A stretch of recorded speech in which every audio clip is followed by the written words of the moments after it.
Hey, Jim. Well, I'm right here at the Petunia Crossing in the West Bank, right in front of Ofer Prison.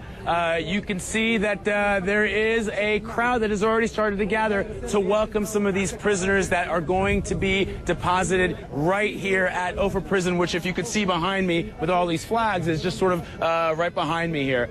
These are prisoners that are coming from prisons all across Israel. They are going to be deposited here. Those that are going to be released in the West Bank, those that will be released in Gaza will also be taken to Eretz Crossing. Now, people here have said to us that the prisoners that are being released today are political prisoners. They are freedom fighters. But on the other hand, we've heard from Israeli activists and people who have been affected by some of the activities of the prisoners that are being released, that these are, in fact, terrorists, criminals, in some cases murderers. And they have very vehemently protested at Israeli government offices at the Knesset against the release of these prisoners. But I can tell you here, there are children here, there are families here waiting to see people, some of them that they haven't seen in over 20 years, Jim. You know, as we look at the events tonight unfolding on the ground there where you are, we are reminded that this is part of a larger group of prisoners that is going to be released in stages. Israel and the U.S. really reckoning that that is one way to keep the Palestinians at the bargaining table. They've been trying to get some of these people released for as many as 20 years or more. That's right.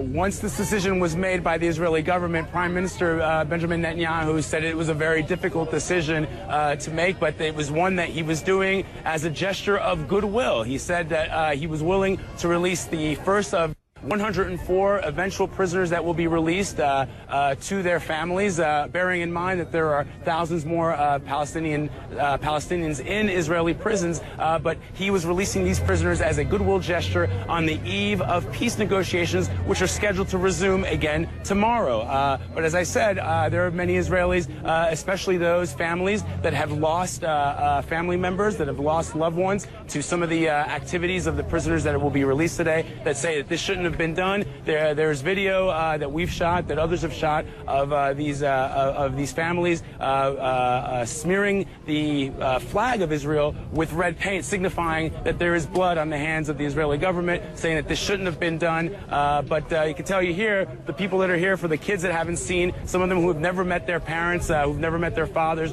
there is a sense of excitement here, Jim. Of course, I mean, freedom fighters to some, terrorists certainly to others there in the Holy Land. Let's look at another aspect of what's going on.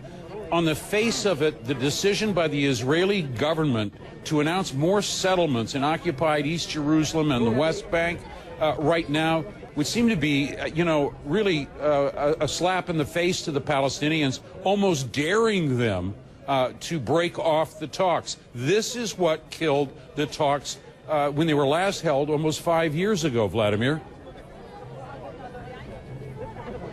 That's right. It did derail the talks back in 2010 also, Jim. And, yeah, it's certainly, you know, timing is everything. And to the Palestinians, they've very angrily said that this is unacceptable. Those were the words of the Palestinian negotiator, Saeb Erekat. He said that the decision by Israel on Sunday to build 1,000 new settlement units was unacceptable. And then today we learned that an additional 800 units were going to be built. Now, the Israelis have said that on Sunday they told us, Prime Minister's spokesman told us that these settlements are going to be built in areas that they consider will remain part of the state of Israel regardless of the deal that is made between the two negotiating parties. And they also said that no other state would accept for another state to dictate where they could and they could not build. But as you also know, Jim, the Western allies of Israel have come out against these settlements. The United States, the United Kingdom, the European Union, they've all said that their position remains the same, that the building of settlements, the continued building of settlements